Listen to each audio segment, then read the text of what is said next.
Is that an octopus in your pants, or are you just happy to see me? See what I did there? Go Red Wings! From Octopi Experts Woodward Sports. Welcome in, folks.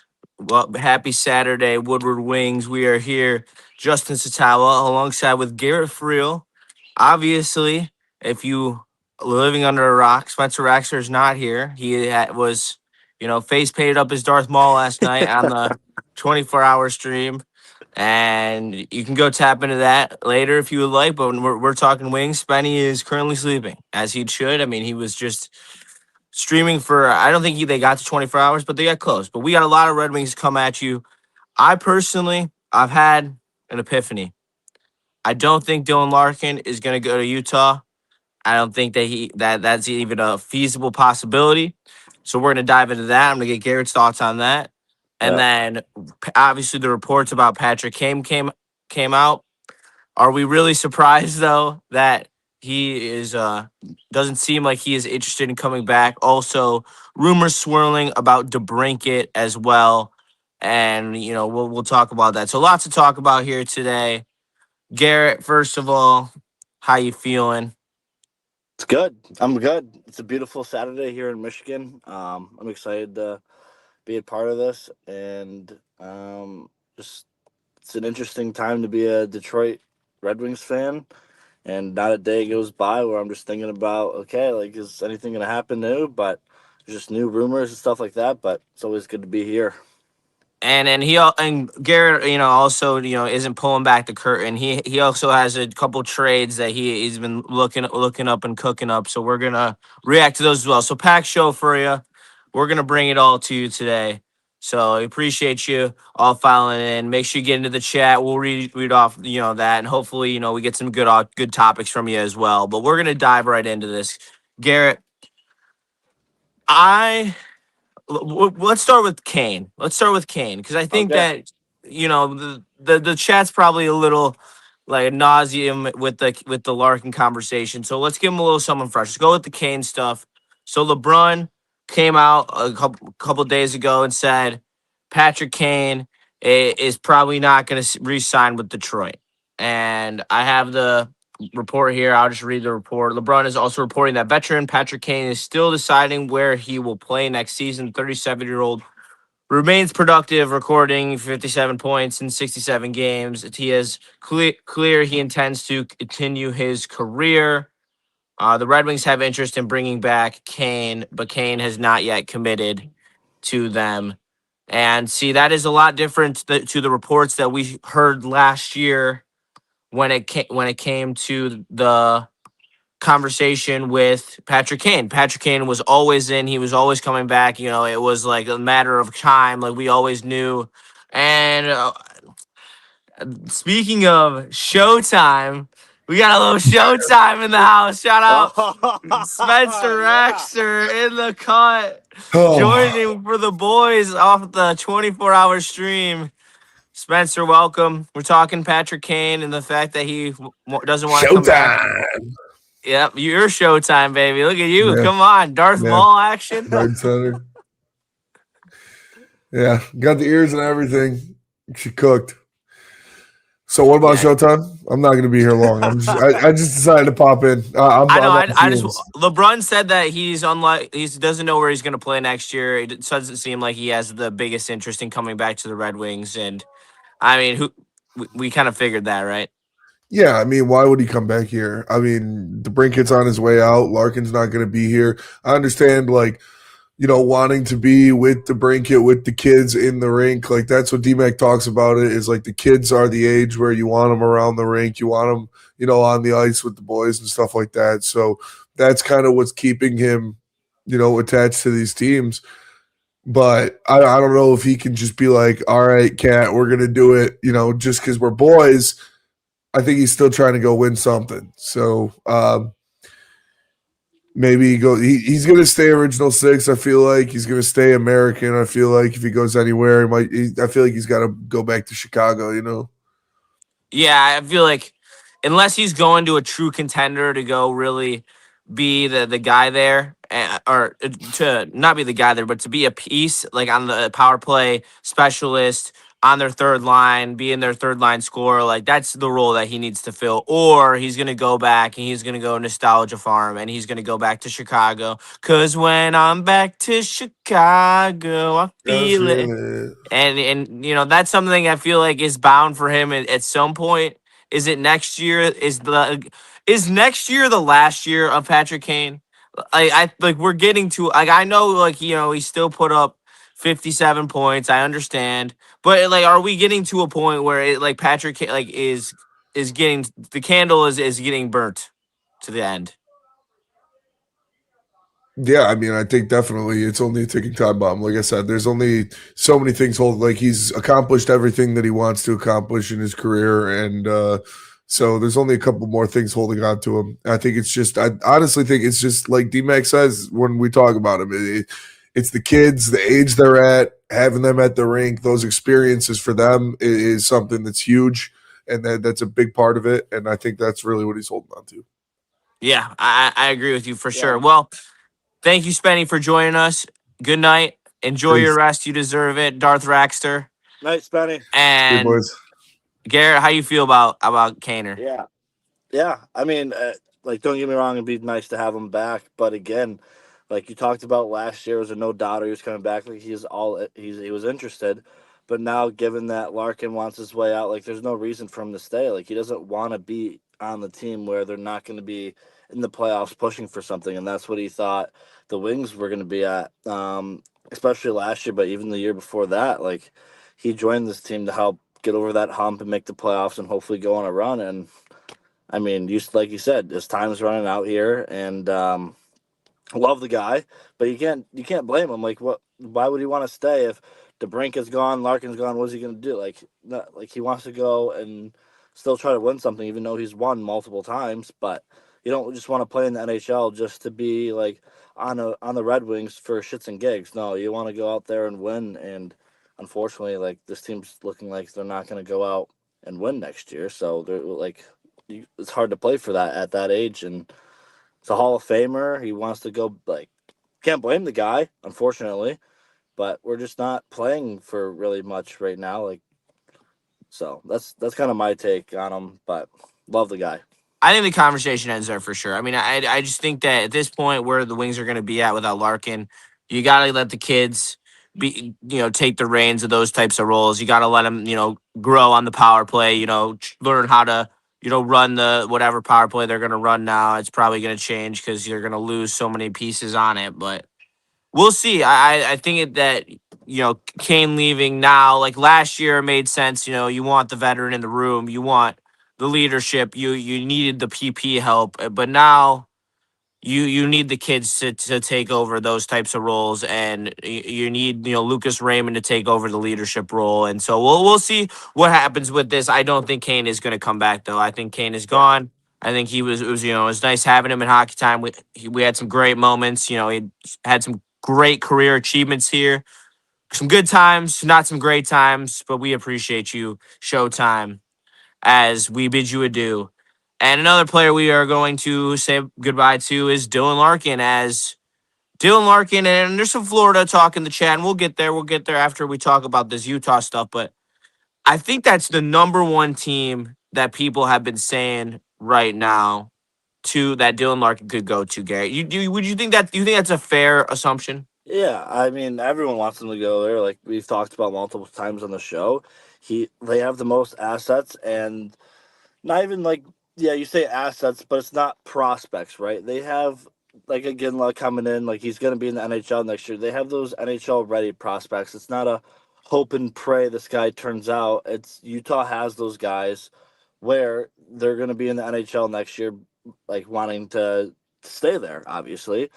So I think just Utah is obviously the best team in the NHL for this Dylan Larkin thing. Getting those players that are ready to play in the NHL is huge, and not needing 1 to 2 years in Grand Rapids to pan out. So I think that's where everyone their eyes catches on Utah. Yeah, I absolutely agree. But my issue with Utah now, and I I don't understand if with because like the reports are always so weird when they're coming out from all these insiders. They sometimes they conflict, and where I get off the highway, I think with Utah is Utah makes so much sense as a fit for this situation. Like they Right. have the assets, they have a U.S. born player, and all those types of things stack onto each other. But there's a point where it could also be targeted guessing. It was One like hundred when we were percent. at the PWHL draft and like no shit, Detroit was gonna take Andrea Bernelli. Like we Right. needed a goalie, and she's the best goalie in the draft. Like I knew that from the minute I walked in to the draft, and then they picked her. Like it's the same type of thing, Right. and where I'm think I'm just calling BS on that report. I think that I don't think Dylan Larkin would go to Utah. I don't think that it fits his lifestyle. I think he would rather be in a big city. I mean, they look at the teams that were on the original three list. Right. Minneapolis, like a big Midwestern town, big hockey town. Vegas, huge party city. Florida. I mean, like you're in Florida. You're in the Sunshine State. I think there's a lot of things that like those are very attractive markets, One hundred and then to percent. be compared to Utah, and there's nothing against Utah. Like Utah's a very cool place. They got great skiing, but in terms of a hockey lifestyle. Like, and I know they have really passionate fans. I just don't think that that's a fit, and that's Right. where Garrett. I think that Utah is not going to be the final destination for Dylan Larkin. Yeah. No, I can agree on that. Like expanding on that, in my junior hockey days, I have played in Utah multiple times, and cool city, but it's not where for Dylan Larkin's aspect. It's not like something like the three teams you started off with. It's not Utah doesn't fit a Minnesota, a Florida, a Vegas. That's like no, it's not as like you could say busy. But another thing about Florida is like he'd be making more money because of the taxes in Florida, right?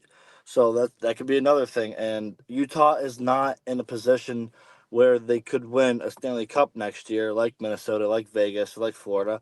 So that's where I'm kind of getting at with this whole Dylan Larkin thing.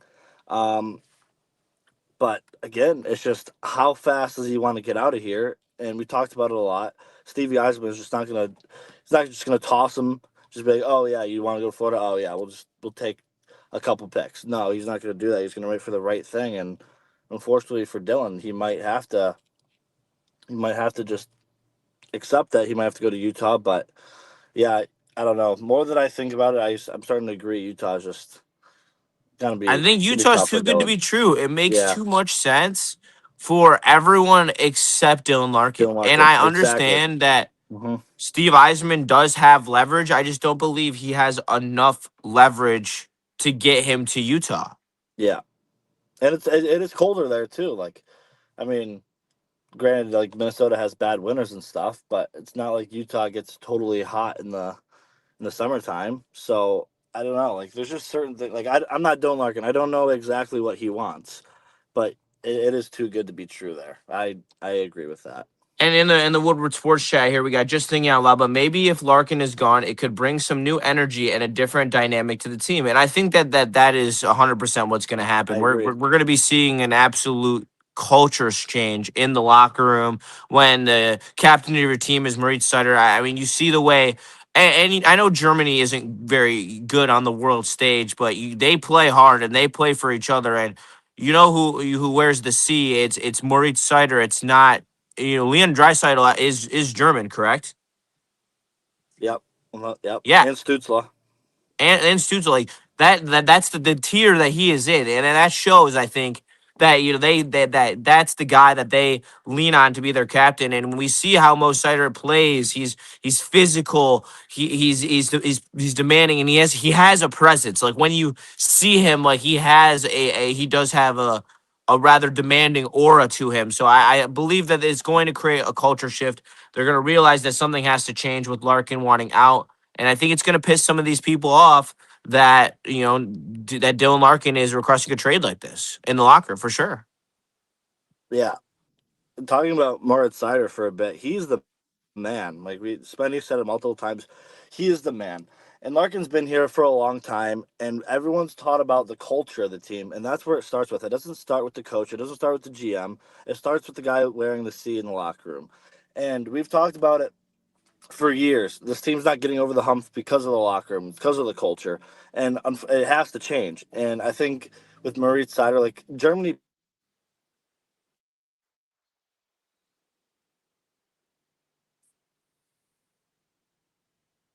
Well, I think we caught And Garrett.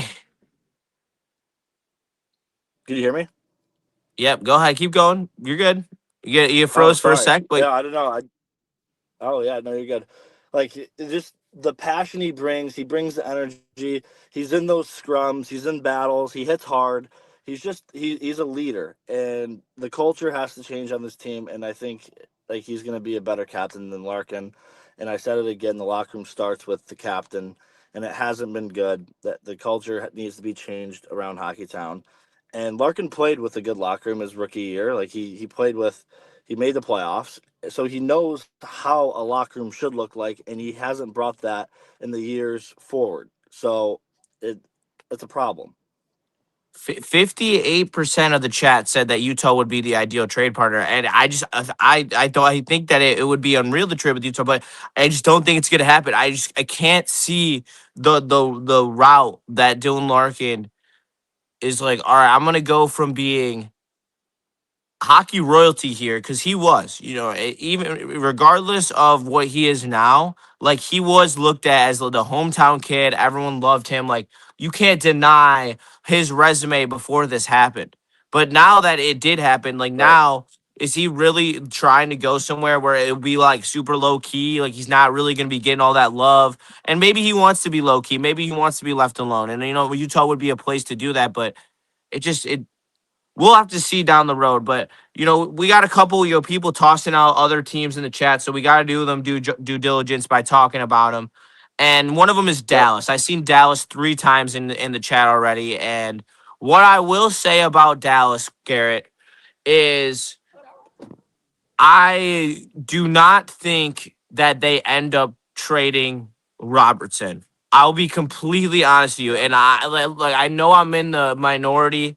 Almost everyone thinks that he's gone. Even the reports are that he's gone, and I don't see it that way. I don't think that they have any interest of giving away a guy like Jason Robertson, who has put up some really good season, proven goal scorer. Like Dallas right now is just trying to survive the end contracts of Duchesne and Sagan right now, and Jamie Right. Benn. Like once they get all those guys off the books and they unleash their second wave of players, the Johnstons, the Rantanen's still there, Robertson, Hiskinen, like those are gonna be the main guys. Like, and they have been the main guys, but they haven't been the main voices in the locker room. And like that's the team that's going to be ready to win a Stanley Cup. And I think the Stars management has realized that. I think that they know that like they are just waiting to reset their team,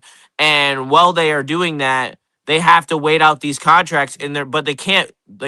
Maverick York, like we talked about last episode, is a very solid player, but he's 24 and his Yeah. ceiling is not as high as Jason Robertson is. So why would they not pay Jason Robertson and move Maverick Rourke to help pay his contract? Like they're gonna get flexible. They're gonna find a way to get Jason Robertson's contract, and then they're gonna realign everything and go for it. I don't think Dallas is even remotely suitable for Dylan Larkin. I don't think they'll have the assets to trade for him, and the only asset they would have would be Robertson, and I don't think they'd trade him. Yeah. No, I agree with that, but I gotta say I am mixed about Dallas. I would want Robertson on my team, and like when I think about him, he didn't make the U.S. Olympic team. Should have though, right? Like he one thousand He should percent have. should have made the team. Well, So I mean, should he have? They won the gold medal, so. yeah, that's true. But Larkin was on the team, and he was a key part of that. So you do have a little bit of leverage there. But I don't think Dallas, like you said, Dallas's management is smart. And if they're looking at it, Larkin is not going to put up as many goals as. All right, Gary, I'm muting your mic. Fix your mic. Your mic's fucking up. But we're gonna get Garrett's thoughts in 1 second about that, but there's also some others ones in here. Did they already cover the Utah thing? Yes, Red Umbrella, we did cover it. I just don't think that Larkin would end up wanting to go to Utah. I personally just, I think that it doesn't fit what he wants in his life because he's gonna go from being like an absolute, like, he's the hometown hero and he was gonna lead the Red Wings to end their playoff drought, and he's gonna go from that, and then he's just going to go to Utah, and then they got a solid fan base, but at the same time, it's not like Detroit. And you look at the teams that he initially requested to, the three that they initially requested to. Vegas, who's a piece away, honestly. I think that having Dylan Larkin would have, really helped them in this playoff with the depth to handle Carolina in the finals. And as well as that's a pretty, that's a party city. It's just a place where the nightlife is great, great food, great restaurants, lots of things to do. And I think that that's a little like, that plays into it. And same with Florida. Florida, he's going to be in Fort Lauderdale, and it's a really nice place to have that's a little more low key, obviously, but they're also probably a piece away as they reset into this next Stanley Cup window. And then we have Minnesota, who is the hockey state. So I just don't think that Utah fits. The one does not fit the other, and I think that's more of a targeted guessing of what prospects line up in a trade that's a possibly. Brad, yes, I am up north. I am up here to celebrate Father's Day with my dad. Shout out to Papa Sats. I'm excited to spend the weekend with him. And here's Red Umbrella. Oh, this is going to be very good. It grew up in Detroit, live in Utah now. I think you underestimate how much Utah already loves hockey. It's an incredibly boring thought that you are very right about that. See, and that's the thing. Like, it's just I'm struggling to connect the dots here, and it's a great perspective. Appreciate you, Red Umbrella, and shout out to you. I think that. All right, hold on. My dog is whimpering at me. Let me be a good dog dad real quick. I apologize.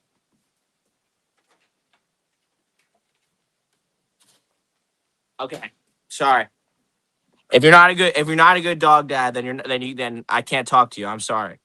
It's all good. We appreciate you. All right, relax, Mike. All right, we got Garrett back though. Shout out to Garrett. Finally Is got this everything better? fixed up and ready to go. All right, yeah. Is All that right, let better? me read you this comment from Red Umbrella because I think this gives really good perspective. She's a Red Wings fan that moved to Utah. Okay. So this is what she said. Grew up in Detroit, live in Utah now. I think you underestimate how much Utah already loves hockey. It is incredibly boring throughout. You are very right about that. And see, like, that's another like angle of it. I see like the ski perspective. Dylan Larkin, is from Michigan. Like, we're a huge ski and snowboard. We got a lot of mountains here. Like, not as good as in Utah, but that maybe that's something that's attractive to Dylan Larkin. But there's a little bit of a lifestyle clash. He was 30 minutes from a big city. I know Salt Lake's a city, but there's a little different lifestyle there. I think, and I have a friend who's in Utah, and I'm questioning the match with the prospects for Larkin. The packages make more sense than I've ever seen in a trade in my life, I believe, and that could really be mutually beneficial to both franchises. I just wonder where the match is truly with Dylan Larkin. Yeah, I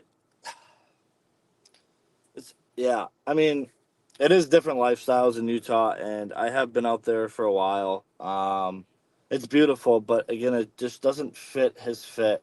And unfortunately, he's the one who requested the trade, so he does have a little bit of leverage. But yeah, I don't know. And you got to start thinking about this. He recently married, gonna have a kid. He's gonna start having kids. He's gonna think about that stuff of like where his family wants to grow up. And I don't like Utah just doesn't for a Michigan guy, I'm just gonna say this opinion, just doesn't fit. Like if you wanted to surround what you grew up with, like and Utah is just not that, unfortunately. Yeah, so I think that, and we covered a little more Red Umbrella, probably like about 10 minutes ago. If you want to go back in the stream and then join us a little later, we appreciate you. We talked Yeah, a little bit more in depth, and with that being said, we're gonna go back to some of the Florida stuff. I know they were here earlier, and we're working the pace of the show. It's a Saturday. I hope everyone's enjoying. But we got Adam Kerr here. I would try to trade Larkin to Florida for Lundell in the ninth. They try to flip 9+ to the Islanders for Matt Barzell. And I understand that that would replace Dylan Larkin in the aggregate, in my opinion. I don't think Matt Barzell is as good as Larkin, personally, okay? And I think Lundell would obviously add some nice center depth to you. You'd have, another, essentially, you'd have two C's, essentially, and you'd be building like Carolina.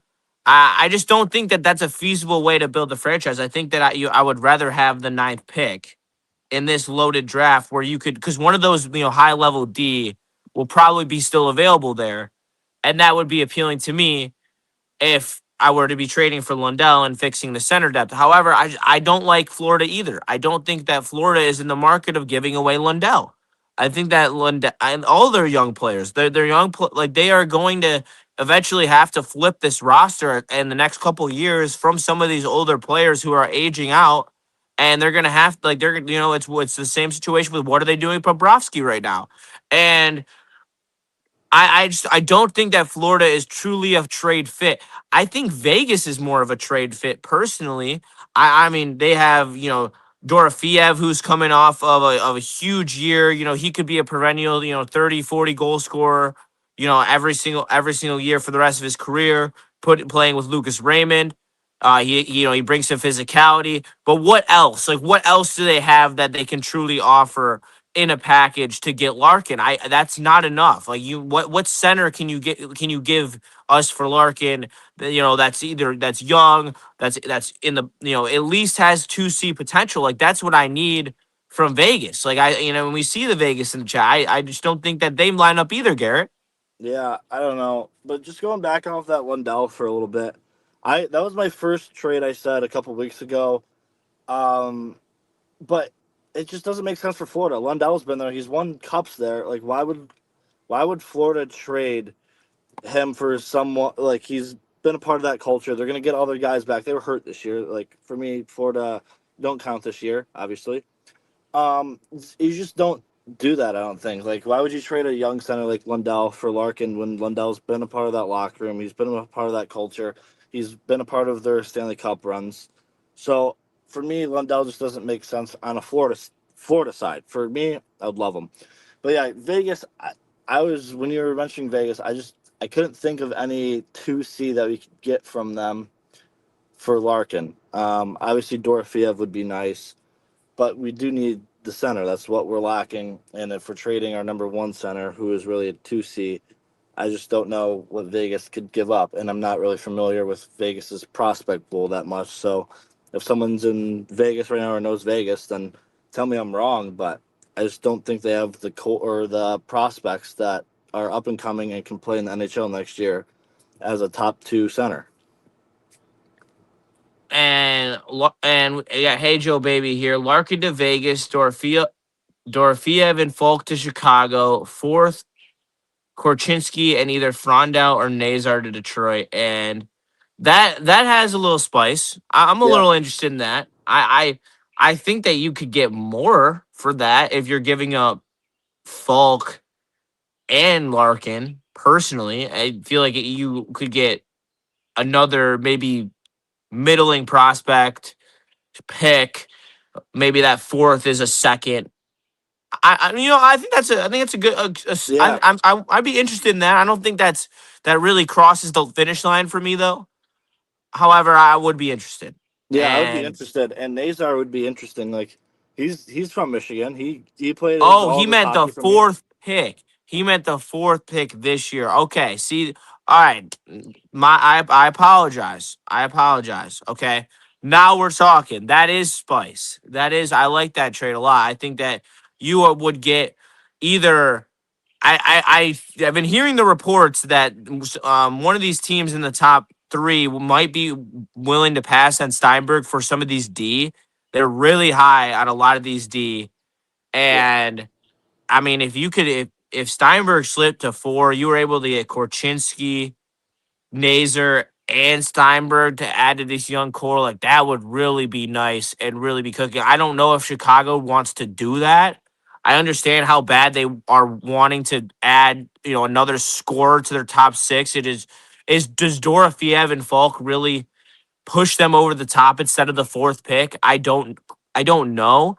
I know that Chicago is littered with young talent and prospects, and they're like looking for places to put them. So they're gonna have to expand on some of them and move them, yeah, and that's why we'll see. I think that's a solid one. There's the 3-team trade rarely happens in the NHL, and that does always need to be stated when it comes to 3-team trades. yeah. No, I like that trade a lot. And if you're talking Chicago, I mean, you're not like counting out. You could do a sign and trade with Kane and throw in Debrincat for there if they both want to go to Chicago again. I mean, but yeah, I do really like that trade a lot. And I don't know, Nazar is up and coming Frendel. He did good in a stint in the NHL when he got called up this year. Um, that I did like that. That was interesting. So shout out whoever put that in the chat. That was good. Got me thinking a little bit. Yeah, for sure, and that's why Vegas actually has a true like attractive piece to a lot of teams in Dorofiev, where that's where a three teamer might, I mean, it's not off the table. It really isn't. It has happened, especially with big trades to facilitate guys who are unhappy. It happened in the Rantanen trade. We'll sit back and see. Yeah. I the other team that the other thing I wanted to dive into. And I think we'll come back to the Larkin stuff because I think you guys have some interesting stuff in the chat. I'm going to comb it here. Well, I got Garrett talking about this next topic, but there now has been reports that, and I believe it was either LeBrun or Pagnota. I apologize for not seeing which one it was. I lost the tweet. However, your boy had it first. All right, Alex Debrincat. The future is unclear. It doesn't make a lot of sense with no Kane, no Larkin to keep DeBrincat. And you know who said that first? Ya boy. This guy right here. Because it just made too much sense. And I got called a madman. Nick Koloff Joker style. You guys called me a madman that I wanted to trade DeBrincat and that it was the best thing for the franchise. And look at us now. It's already coming out that Alex DeBrincat will probably be explored in this next year. And that's what we should do. I understand that 40 goal scorers do not grow on trees. However, he's gonna leave anyway. Think about it like this, okay? Garrett, we both grew up in Detroit. Yep. Or around Detroit, not in Detroit, around Detroit. We'll grew up around Detroit. We both grew up playing hockey, and just like Alex DeBrincat did. We grew up playing in Michigan for teams here, and I'm gonna be honest with you. I think it's different if it's Dylan Larkin. Like Dylan Larkin's the captain. He's been here from the jump. He's had all that expectation on him. I think it's different. I really do. He forces his way here because he wants to play in Detroit. All right. He's played in Detroit for 3 years now. All right, I played in Detroit. I had my fun. I played for my hometown team. I did that. I'm a free agent next year.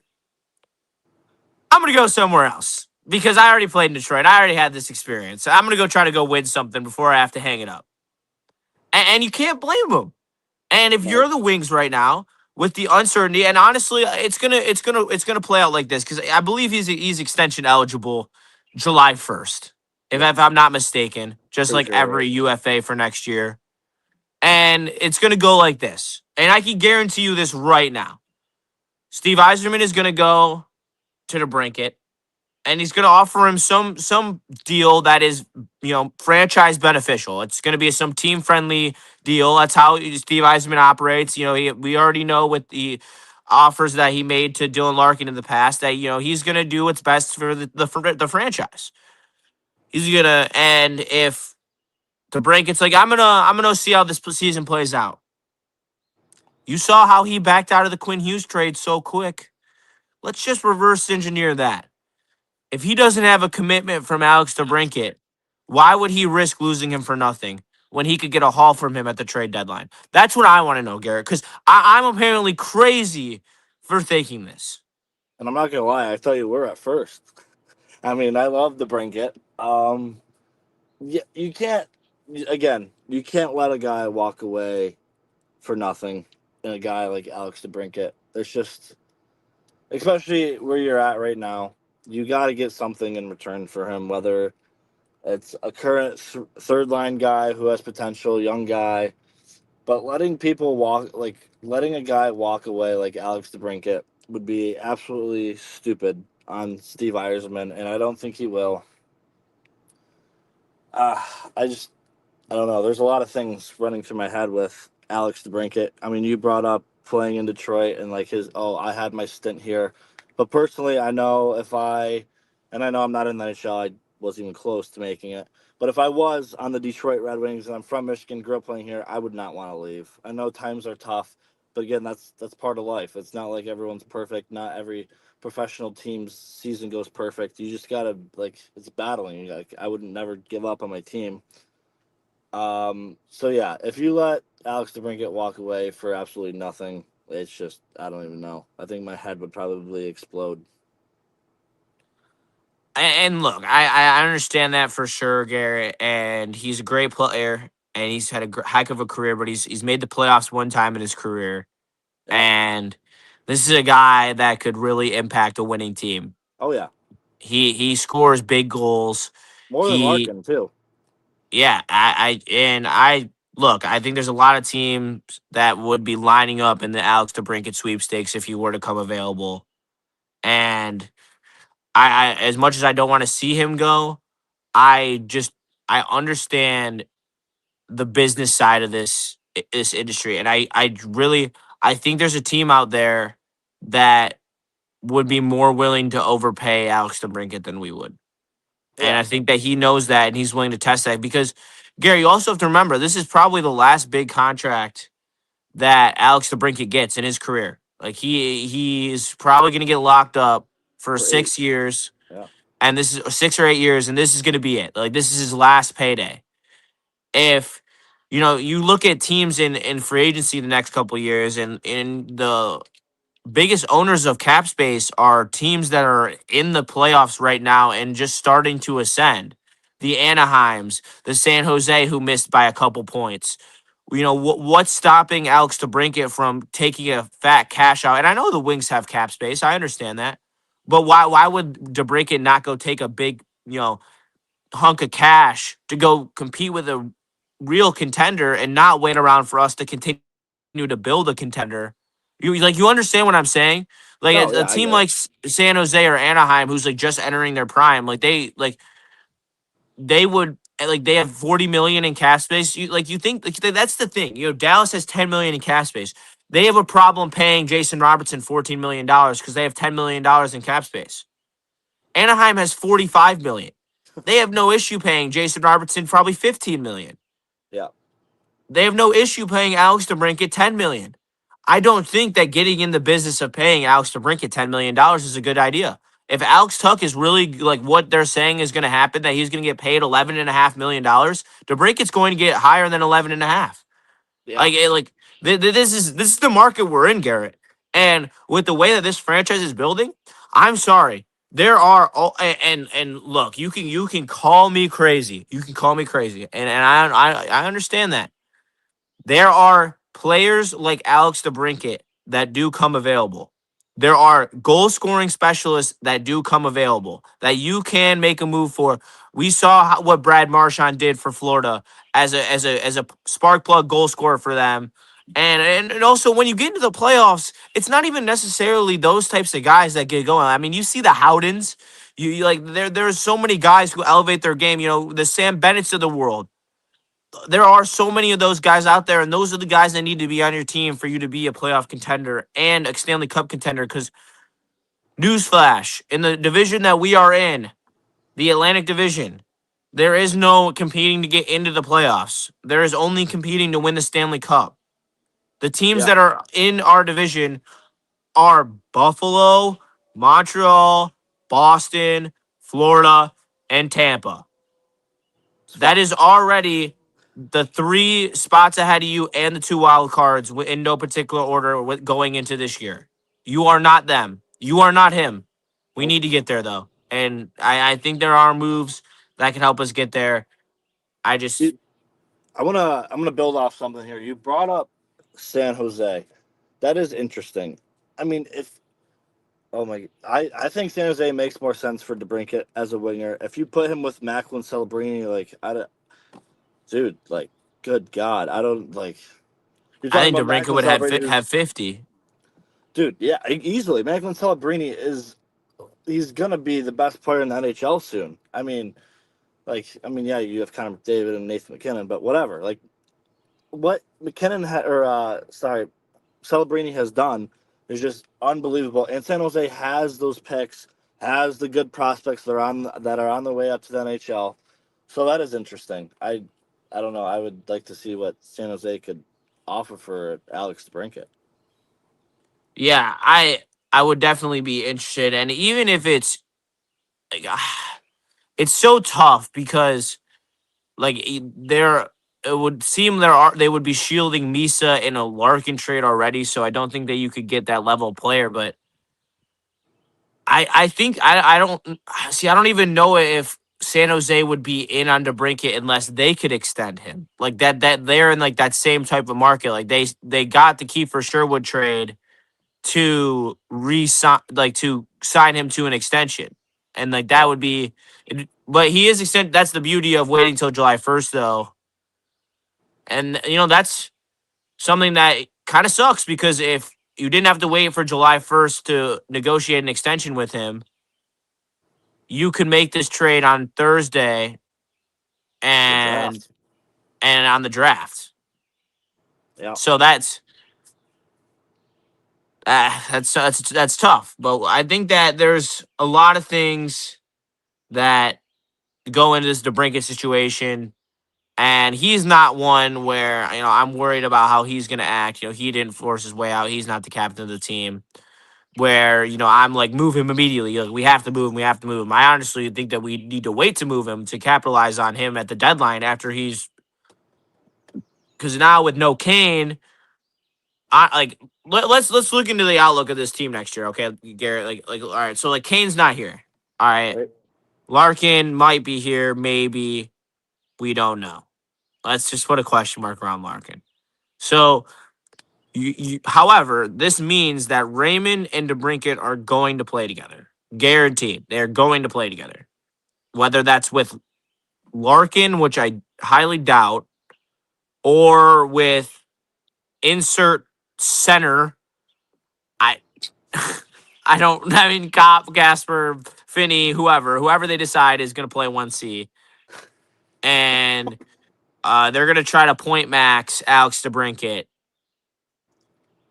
and try to get his stock as high as possible. Then you move down to that second. See, like the issue with the roster next year, my main concern is like who the hell is playing center and in where? Like what are we doing in in the center market? Because like yeah, like scratching Dylan Larkin is fine and dandy, and yeah, I want us to be bad. So I understand like we're still talking about playing, Marco Casper or Emmett Finney at 1C, like or Right. Andrew Cobb. Like that is what we're talking about. Like I hope people understand that. Like this isn't just like, oh, Nate Danielson is all of a sudden going to come play 82 games and be our 1C. I know, like I hope that he can come and be effective and play some type of role on this team when we need him to. I really just I struggle to see where the the center depth is going to come from, like, unless we have Dylan Larkin off the roster by the beginning of the season. Yeah, I mean that's just interesting. Um, and again, moving DeBrincat at the trade deadline could be huge and beneficial to like even a team that's like mediocre just to get those draft picks. Because again, I mean, looking ahead to not this draft but the next draft, number 1 overall, Landon Dupont. I mean, boy, would he be nice if we somehow suck this year. Um, yeah, yeah. But again, I'm just gonna go back on it. You cannot let Alex Debrincat go for free. He is in his prime right now, and you either sign him, which would be fine. I don't care. But if you're trading him, I want something good in return for that. Just not Well, you're throw him definitely away. good. I mean, Garrett, you're going to get something good in return if you trade DeBrincat. Yeah, I mean, I would think so too. But we also gave What would away make you Jake happy in a Waldman. DeBrincat trade? What'd you say? What would make you happy in a DeBrincat trade? A first round draft pick that's top 10, and a very good under the age of around 23 years old who's putting up good points in the NHL. So, all right. So, my question to you is, why would a team that has a top 10 draft pick want to trade a top 10 draft pick for Alex DeBrincat, someone who they don't have control over and isn't signed long term to play for them, as they are also not good enough to Yeah, compete? I mean it is. I mean it's just wishful thinking, but I don't know. There's a lot of teams who could use a goal scorer like Alex DeBrincat. It's just I don't know. I'm not gonna lie. I was thinking about just losing him and Larkin. It's kind of making me sad over here, but reality of business, and we got to get better. Like I mean, sometimes you just got to lose those guys to get deeper. Like a Carolina. I mean, they don't have that star guy. Yeah, everyone's really good on their team. I'm not doubting that, but it's not like they have a guy who puts up all their points. Like they're, I mean, their third line was the best line in the Stanley Cup playoffs with Ehlers and Stahl, and they had the most points. I mean, that's kind of what we got to get here. So, yeah, I don't really know. Kind of All bummed right. out now. Give me that Bowen Byram trade. Oh yeah, okay. So I was just before the show, I was just scrolling on Twitter, saw a lot of interesting things and a lot of tweets I saw about surrounding Bowen Byram. And I was thinking to myself, I was like, okay, like that's thing about Bowen Byram without trading Dylan Larkin, without trading DeBrincat, without trading all this stuff. And I put together a mock trade myself, and I did that one included Danielson. Another one was Wallander, a second round draft pick, and I think Johansson, the one that's currently on the team. I can't think of his first name. Albert. All right. I can Albert tell you Johansson. what. Right now, they're not going to want Wallander. Don't include him in any trade. No team wants Wallander. Every team out there knows that he is not an NHL player. My dude has been in the AHL for For 4 years years. and Yeah. hasn't even sniffed the NHL yet. No. So I mean, but yeah, agreed. But I was just thinking. And then it was Danielson, which I still have a little bit of hope for. I know you completely hate Nate Danielson. I don't hate Nate Danielson. I just don't think that he's a 1C or a I 2C. don't think he's a I don't I don't know that yet. But Danielson, I think it was a second, and then someone else who is a prospect on their way up for Bo. I mean, Bowen Byram doesn't take a lot to get. Like you could throw in a Nate Danielson in the second, and Buffalo could already be interested. And So then what does Bowen Byram do for you? Especially if he's not resigning in just, Buffalo, why would he resign in Detroit? I mean, he's just. I mean, I would just love him on our team. I mean, he would be him and Sider together would, or you would have put him with Sider, but I mean, who wouldn't want a Bowen Byram on the team? He was arguably one of their best defensemen on Buffalo this year. Like he can score, he can defend, and he's just an all-around good defenseman. Um, I wasn't really thinking about Detroit at this moment. It was more of just a possibility of just adding another solid defenseman to this core But I mean, while I you would love keep, to add Bowen Byram. That's a guy who I was telling people that we should have traded for last year. Dude, everyone who I say that we should trade for gets so much hate for, and then ends up being so good, yeah, and it's so I feel that. frustrating.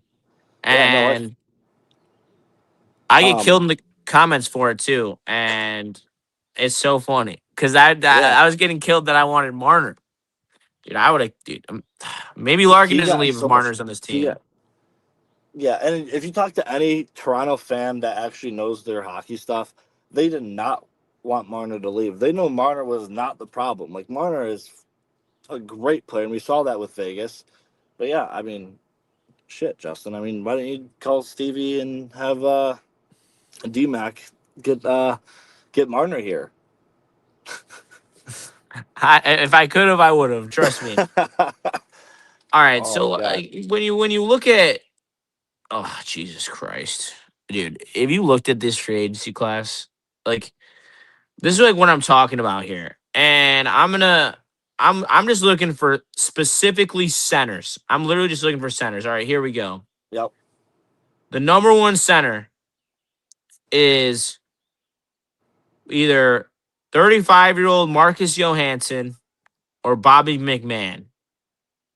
And the free. Oh yeah, free agency sucks this year. No. And I like, and that's people's fix for the first line is McMahon, who's a half point per game guy. Like that's their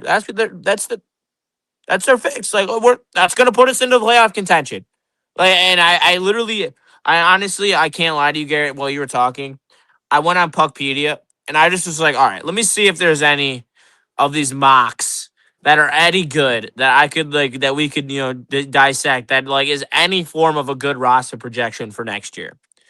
And every single one is the highest form of delusion that I have ever seen in my life. That these trades are awful. Like everyone's got Bobby McMahon in the first line. We're trading Debrincat and Falk for the second overall pick in the draft for Steinberg. Like no, like that's not happening. That is peak delusion. That is peak delusion. And I just there's no one like that's my issue with the center market for this year. Like who is going to play center for the Red Wings? Like everyone drop it in chat. Let me see what the chat thinks. I Going off of that, honestly, I would like to see if Larkin's gone. I would like to see Marco Casper. I mean, yeah, people downplayed his performance last year based off of his stats. Stats don't really tell how good. Like I just like his gameplay, and he did do better around those better players. I mean, anyone would like. He wasn't successful when Soderblom was on the team, and he was paired with Finney. Like no shit, they're all um, younger players, and I don't know. I would just like to see Marco Casper in that spot Yeah, if you that do would lose that Larkin. would him or Finney. If Finney, I mean, it's whoever can get better at faceoffs, in my opinion. Yeah, News Drifter of the chat here. Don't forget Boone Jenner is available, and I didn't forget, but I also know that Boone Jenner is not a 2C or a 1C on a championship team. He is a 3C. He is an Andrew Copp. He's a yeah. more physical Andrew Copp. That is his role, and like we can't keep trying to bring guys in and expecting them to do like that was always the issue with Dylan Larkin. Everyone wanted him to be a 1C when he is a very good 2C or a 1C that is a third option on a line. Like that is what he is. Like he is a extremely good player in the NHL. He just is not great, and that is okay. He's also And but old. How old is he? He's got to be around like 35. who Larkin? No, Boone Jenner. Oh, Boone Jenner no, he's 30, 31 or 32. Oh, huh. I thought he All was right, here taller we than go. that. We got some. All right. Well, Uh oh. well, rip. Last recap. Pressing. You read that while I freaking get. Yeah, you're good. Casper, Cobb, Finney, and Danielson is depressing. 1 of 3C. What you gonna do at this point? Yeah, I mean that's no, that's a good point. That is depressing. I mean, we've talked about that a lot. Like, I mean, Cop is for sure. If Cop is your number one center going into next year, I mean, there's a lot of issues, and that we're gonna suck. We're gonna suck. We might be the worst team in the league at that point. I don't care if DeBrincat and Raymond do good. We are gonna be freaking terrible. Um, I still have hope for Casper. Finney. I mean, Finney was great last year. And again, you can't have you can't have terribly high expectations for Finney. Again, he was a seventh round draft pick. Those are Yeah, like absolutely. you're lucky to get in the league as a seventh round draft pick, and to make it that early in his career and be like play good and play every single game last year is impressive. And I think he is on the right trajectory. Sorry, can't speak, but I think he's on the right path to becoming a great player for this Detroit team. And on Emmett Finney as well. That's a guy like you've already hit a plus with him, like as a seventh One round pick, thousand and percent. he's gonna grow. I hope that he doesn't hit the Marco Casper sophomore slump because that was tough to watch from Marco this year. I do expect him to bounce back. I do expect him to have to play a huge role on this roster with it thinning out with Larkin and DeBrincat. Well, Larkin definitely being gone. DeBrincat with, in my opinion, 1 foot out the door. Parick Kane being gone. There's lots of spots that are going to have to be filled, and the way that they play is going to have to change. Like they are not going to be able to be a finesse team like they have been under Larkin. Like like you have your you are your exceptions like your Raymonds, but even Raymond will mix it up here and there. Like you need to switch your identity, change your identity, and that Casper's a guy who can help change that. When he was playing in Worlds for his country, he was a pest. MBN, he's a pest. We need to see those guys, bring a little, piss and vinegar for lack of a better wording, and start playing with some true physicality. Like one thing that I respect the hell out of all the girls that were drafted in the PWHL draft is they were all talking about like how much like they want the game to be more physical, and they love being physical and playing physical. It's just like it's weird that it's like not really like that for for like some of these like guys like they like don't love the physicality, and you see like the teams like Vegas and Florida, like they love the physicality.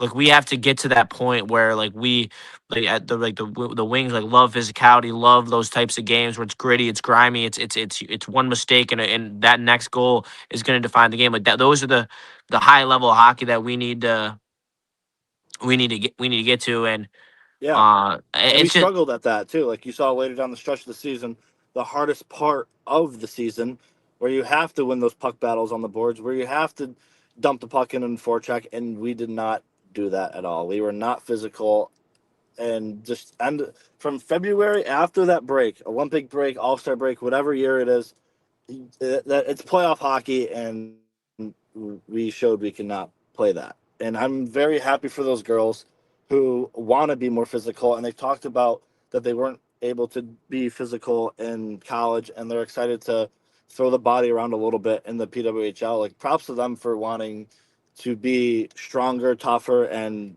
like that's awesome to hear. Like you don't hear those guys on the Red Wings. Oh yeah, I can't wait to throw the weight around today. Like no, they want to score goals, and they can't even do that.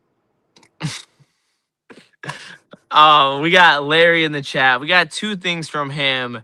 We have trade Larkin for Robo and EP40 for 1C. And then he also in his next one says Trocheck for 2C. And honestly, I just think you're living a pipe dream. I don't think that's in at all in play.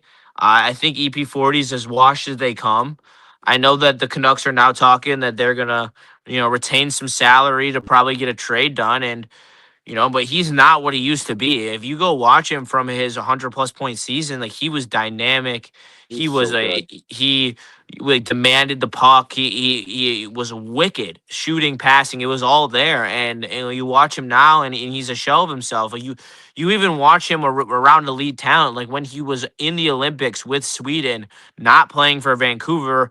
A lot of people probably thought, oh, he's probably going to get a nice bump. He's not going to be the first option. He's going to be able to just play a role and really, do his thing and play on the power play and help them win. And, he put up a couple points, but he really still wasn't shining in the way that he used to be as a player. And so I don't think, and that's a good move. He's signed to a fat contract. His knees are only getting worse. I just think that's the type of move when you are so invested in a young core. Like you're gonna lock up Edvinsson this offseason. You're gonna have like your core three and Raymond, Edvinsson, and Sider all locked up for the foreseeable future. I don't think that adding 6 years of $11.5 million of of Elias Pettersson is the right move. I don't think that Larkin's going to go to Dallas. I already said that because I think Robo is going to stay there. And I what was the last one? I missed the last one. Trocheck. And Um, Trocheck takes you he nowhere. they Trocheck takes you nowhere. And the thing about Trocheck is, like, you saw at the trade deadline where he was the top trade target, and you saw New York just ask for so much out of teams, and like a lot of teams were trying to get him, and they just like they wanted a crap ton of stuff for him, and he's just not all that. Yeah, I agree. And even if the Canucks retain, and even if it's the max 50%, and we're still talking, uh, you know, what five upper fives, like sixes. We're still talking five sixes. Maybe that's a conversation, but then you're going to give up a haul for him, and then is that worth it? Like it's just like if you're going to take the swing on him, like I would need the Canucks to retain so much of his salary where it could make it worth it. Where at his floor, I'm still getting value on his contract. Right. Yeah, I don't like Patterson at all. Like I used to, like 3 4 years ago. I mean, that guy's shot was incredible, and he was doing so much, but not anymore. And I don't want Elias Pettersson on this team. Yeah, I really and how do you feel? You were cutting out during the Robo conversation. That was when you were having a little bit of technical issues. So why don't you tell the people about how you feel if like Robo is really a possibility? Do you think he's going to resign? Like, how are you feeling about that, Garrett? Yeah, I mean, I'm pretty optimistic. Like, I would love to see him in Detroit. We can sign him, and if they do like a sign and trade and they want Larkin, I mean, I do think we have the upper hand on that. Actually, I mean, all you have to say is who made the Olympics, who was a big part of that, who was out there for the game-winning goal. I mean, it was Dylan Larkin, and Robertson was even on the team, but I do think they're a little bit different style of players. Obviously, Robertson's going to score the puck more, but again, I mean, they have guys that already do that. So I do think that's a little bit more interesting than what it's made out to be, and I think it's actually like a real possibility. And he's not from Detroit, but he did grow up in Northville for a little bit, which is, I mean, it's right in Yep, my neighborhood and it's played for close. And Caesars. yeah, like, I mean, you're talking about about another guy who's familiar with the area and close to home. So, I mean, that it is interesting, and it is doable. Like we can pay him whatever he wants, and he would help us out a lot. I think it'd be more of a plus. I think it's about even. I mean, Dallas can use Larkin as their two C, 3C, whatever it is, and still get the best out of him, and then we get that 1C out of Robertson, and he'll put the puck in the net a lot more. All right, here we are, Garrett. Here's the outlook of the roster for next season. I hope you can see it at least relatively well. I need to find. I just re-signed Simon Edmondson somewhere. I don't know where he went. Oh, he's right here. Okay, there we go. All right, now we're chilling. We're ready to roll. All right. So it's been reported that Costa will not be on the roster next season. So I didn't even bother re-signing him. Yeah, dumb. All right. So this is what we're looking for. So let's just act like we're taking out Larkin because he's either going to be press box perfect. Oh, there we go. Yeah. So yeah, you can Press enjoy box, your work perfect. All seasons right, up all right, there. there we go. That's hey, what can I say? All right, so this is what we're looking at right here. God damn it, this is all right. I personally think ASP is gonna find his way back into the lineup. I pray. If not, I mean, also, unless he's like really like as bad as he was last year, if he shows any improvement, I would rather him play in the N than the A because he played pretty well in the playoffs in the AHL. I don't think that really is the problem with him. I think honestly that it is the and we're getting geeky, y'all. We're getting geeky for this last little bit, so bear with us because I think ASP is going to find his way back in the lineup. I think that See, I I know that like I hate that we signed Ben Sherratt now. Yeah. Like that does nothing for us now. Like unfortunately, like I'm sorry, like and neither does Justin Falk. I question if we move Albert Johansson because we know what we have with him, and I think that he's just a career third pair defenseman. I really like Anton Johansson. He's really good. I think that there's possibility that he, hey, everyone, don't forget last year that I called MBN and ASP and um, who's the last one? Fuck, I forget. Um, well, I called ASP and MBN making the roster for opening night, and I was called the bad man. So just remember that when I say that Anton Johansson will also make the opening roster And this year. that was one of the first conversations I had with you when I joined Woodward Sports, was that I gave you my top prospects, and we both talked about how good he is, his size, and his Let's pull not necessarily his two way ability, but I mean he can do both. let's pull Postava up here. Yeah, he'll be Think the he's going to be backup. the backup.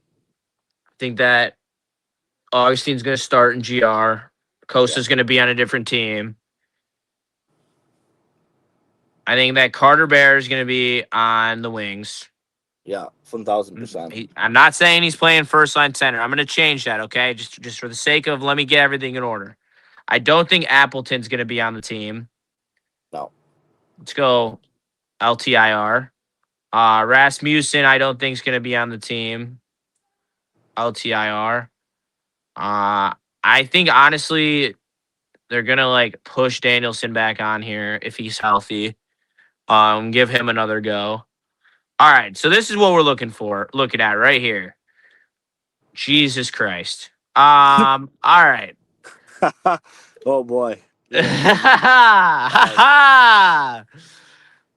Extreme coping laughing. All right. Hey, we got some building blocks here though. At least it's not as bad as it was when we traded Datsuk and Zetterberg. Let's think on the positive side of things. It's not great, Bob, but Steve Eiserman's gonna fix it. He's gonna Bob the Builder this ish. All right. I genuinely believe though. All right. Casper 1C. I'm gonna pray on Yeah, it. I'm gonna pray I for it. think so. I think so as well. It's probably copium, but it's what I need to cope to allow myself to enjoy this team. Okay, so I'm gonna say Casper, Raymond, and DeBrincat. I think that's line one. Love it, honestly. I mean, I I can't think really say love it, but I hope I love it. I think I will. okay. I'm gonna go Carter Bear, Emmett Finney, MBN. Honestly, dude, I've been high on Carter Bear. I love Carter Bear, and I hope MBN can he's good. He's gonna be badass. I don't know. That's a not a bad. I mean, okay, it's not a it's a good line, but as your second line, I don't know. We'll put it that All way. right. Insert random player here that we get back in Larkin trade. Insert him at center, insert him at wing, insert him somewhere about in here because we're going to get at least one NHL level player in this deal. Maybe it jungles the roster, but and like I don't think that Shiner is going to be on there. I think they're going to start this is going to be the next round of like the Andrew Kopp signings and stuff like that. Like they're going to try to find new veterans that are going to fit the timeline with Larkin Insider and they're going to try. What about John Leonard? He did pretty good on the when he was up here for a bit. Yeah, I wouldn't mind seeing Leonard him. could be on the roster. Oops, I just up see a JBD. Yeah, I mean, I could see Leonard here. I mean, put him wherever. I don't really care. I mean, sure, if you need to fill the roster, but this is a roster that like if you trade DeBrincat, you could get the first overall pick with. Yeah. Just being honest. And why not? Like seriously, like why not just tank it 1 year? Why not get Landon DuPont, put him back with Carter Bear? Exactly. And I who think knows? Landon DuPont might be coming to the University of Michigan or Michigan State. That would be his. I think that was rumored as top two colleges. I think Minnesota's in the mix now, but I mean, and make him look, stay in you go to Michigan. free agents here. That's just dude, that's bad. Yeah, I'm sorry. I'm trying here. All right, we go to center. All right, look, all right. Alex Tuck's not a center. Don't even think No, about that. he's a Don't even winger. think He's a about winger. that. Okay. All right. Neither is Mason Marchment. Oh, see, 35-year-old Eric Kula, 33-year-old Boone Jenner, like Rozovic, who half point per game. Like this is brutal, guys. Like this is what we're talking about. Like what are like I don't know. Like we have to trade for a center. Yeah. And Like again, there. talking about this free agency stuff a little bit. I remember like always so excited for July, and just I always tuned into the free agency frenzy on NHL Network. But this year it's just like I don't care about a Mason Marchment going to be a third line somewhere else. It's just, and I think that's why with this Larkin stuff, I think we can get more than what he's actually worth, is because he's one of those guys this offseason that will boost your franchise. None of these other Yeah, guys like if can. you exactly, I think that's a great point. Like you're looking at like all these guys, like these are just like old guys, like ring chasing essentially, who are up for contract. Like they're Right. not great options. Like there's not really an all right, like all right, this is what this is always something that's important for people to see. When you're entering the offer sheet sphere, okay, this is how it goes. If the contract exceeds four like 4.5 million, which any player worth of shit is going to be over. Right. That is at least a first and a third round pick. Anyone over 7.1 million is a first, a second, and a third. And they are of this year's draft, if I believe, or is it next year? It's next year, right? Yeah, Yeah, next year, it would be next year. 2027. And talking about that, like earlier So on are you when really willing to sell your bottom out pick? Like unless like you are getting someone who is so worth it, which like when you go down to this list, like it's it not. really like, obviously, maybe Robo would be worth it, Bedard, like I said but that Bedard a couple weeks ago, but again, like or the Leo offer sheet's Carlson, like tough. those are guys that are worth it, but are you even getting them? Realistically, no. But No. again, Like that's why would why. Leo Carlson want to leave Anaheim? Why would Bedard want to leave Chicago? But the thing with like the offer,